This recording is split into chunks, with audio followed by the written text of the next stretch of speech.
ये बात काफी पुरानी है, शायद 1999 से 1912 के लगभग की घटना है।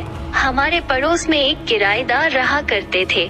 उनकी सर्विस टू व्हीलर कंपनी में एक मैकेनिक की थी। उनकी प्रवृत्ति नास्तिक थी और उनकी पत्नी और बच्चे काफी धार्मिक थे। उनके बीच में हमेशा इसी बात को लेकर झगड़ा होता था कि जब भी कोई धार्मिक समारोह होता, जैसे कोई साधु संत का प्रवचन होना हो या कोई झांकी को, या फिर पड़ोस में किसी के भी यहाँ भजन मंडली का कार्यक्रम हो, तो उनकी पत्नी किसी भी समारोह में पुण्य कमाने का अवसर नहीं खोना चाहती थी। इसीलिए वो जब भी किसी का बुलावा आता या कोई ऊंचे साधु संतों का प्रवचन होता, वो तुरंत वहाँ जाने के लिए तैयार हो जाती थी। यही बात उनके पति को अच्छी नहीं लगती थी, क्योंकि उनके इस तरह के बुलावों में जाने से उनके दैनिक कार्यों में व्यवधान पड़ता था। मित्रों, बात भी सही थी, क्योंकि पहली जिम्मेदारी हमारे घर की होती है, बाद में अन्य कार्यों की। लेकिन दोस्तों, उनके पति हमेशा से नास्तिक नहीं थे, क्योंकि जब भी वो किसी देव स्थान से गुजरते अपना सिर जरूर झुकाते थे। इसी से हमने ये बात नोटिस कर ली, ये अंदर से धार्मिक तो जरूर है, लेकिन इनके नास्तिक होने का काफी श्रेय इनकी पत्नी को जाता है, क्योंकि इंसान के कर्म और भाग्य दोनों एक साथ चलते हैं। आप चाहे कितनी भी अच्छी किस्मत लिखा के क्यों न लाए हो, फल तो कर्म के अनुसार ही मिलेगा। इनकी पत्नी को घर के मकान की बहुत लालसा रहती थी और भाग्य ने साथ दिया तो उनके होम लोन की दिक्कतें दूर हो गई और उन्होंने अच्छा सा मकान खरीद लिया। दोस्तों, अब यहाँ से बात शुरू होती है। उनकी पत्नी के कारण उन अंकल को पूजा पाठ और हवन शांति गृह प्रवेश को बिल्कुल सिरे से नकार दिया और घर में शिफ्ट हो गए।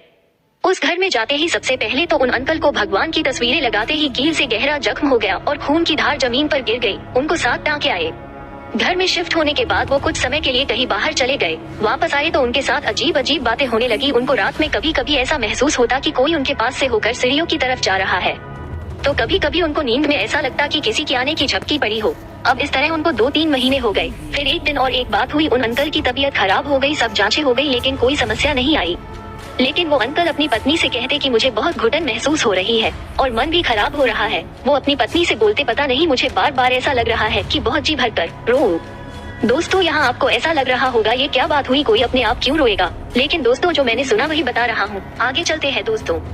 उसके बाद वो अपनी पत्नी से बोले कि पता नहीं, पर मुझे लग रहा है कि मैं अनाथ हो गया हूँ और सब मुझे छोड़कर चले गए, इसलिए मुझे रोने की इच्छा हो रही है। उनकी पत्नी बोली, ये क्या बोल रहे हो, कहाँ सब चले गए, ऐसी बातें क्यों कर रहे हो? दोस्तों, समय निकलता रहा। धीरे धीरे परिवार में सभी सदस्य उदास से और चुप रहने लगे। कोई किसी से ज्यादा बात नहीं करता था।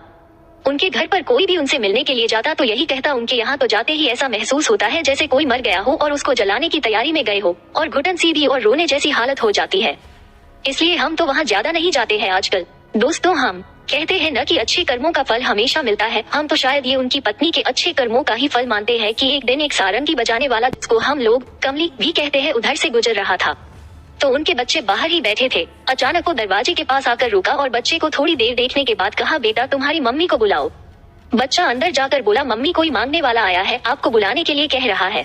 उस बच्चे की मम्मी को देखकर सारंगी वाला बोला, बेटा तुम्हारे बच्चे का ध्यान रखना, इसके साथ कोई दुर्घटना होने वाली है। वो बोली, क्या दुर्घटना होने वाली है? वो बोला, तुम उसे रोक नहीं सकते, जो होना वो तो होकर रहेगा, हम उसे नहीं रोक सकते हैं, पर जितना जल्दी हो सके इस मकान को छोड़ दो, या फिर इस घर में गायत्री पाठ और दुर्गा सप्तशती का एक दिन तक अखंड पाठ करा लेना, नहीं तो तुम यहाँ चैन से नहीं रह पाओगे और कुछ भी हो सकता है। वो सारंगी वाला चला गया।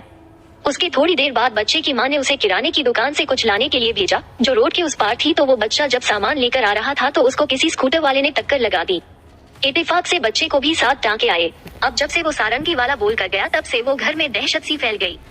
फिर उन आंटी ने वहाँ गायत्री पाठ और सप्तशती चंडी का पाठ कराने की सोच ली, लेकिन जब भी इसका नाम लेते तो उनके पति फिर से इन सभी चीजों को नकारते रहते। उनकी पत्नी की स्थिति ऐसी हो गई जैसे एक तरफ कुआं, एक तरफ खाई और बीच में शेर। एक तरह से देखा जाए तो जब भी इस घर के शुद्धिकरण की बात आती तो हमेशा नकारात्मक सोच ही उभर के आती थी। एक दिन उन अंकल के कोई रिश्तेदार वो मिलने आए, जो भजन कीर्तन में व्यस्त रहते थे। उन्होंने भी जब वो जाने लगे तो वो बोले, तुम ये मकान जल्दी से छोड़ दो, नहीं तो कुछ भी हो सकता है, मुझे यहाँ कुछ अच्छा नहीं लग रहा है। फिर काफी जनों की राय लेने के बाद उनको वो घर छोड़ना ही पड़ा। फिर कुछ महीनों बाद वो आंटी एक बुजुर्ग महिला से बातें कर रही थी, तो बातों बातों में उस मकान की जिक्र चला। तो उन बुजुर्ग महिला ने बताया कि यहाँ पर एक लड़की छत से गिर गई थी, और जब दूसरा परिवार जब रहने आया तो एक दिन घर में कट फैलने से 7 लोग एक साथ मर गए थे। ये घटना उन बुजुर्ग महिला के शादी के समय के आसपास की घटना थी। तो दोस्तों, इस पूरे घटनाक्रम में 7 के आंकड़े का माजरा समझ के भी नहीं समझ नहीं आया। लेकिन इस किस्से में एक बात तो सही है कि बिना मुहूर्त और पूजा पाठ के कोई महत्वपूर्ण काम करने से क्या दो अनहोनी हो सकती है।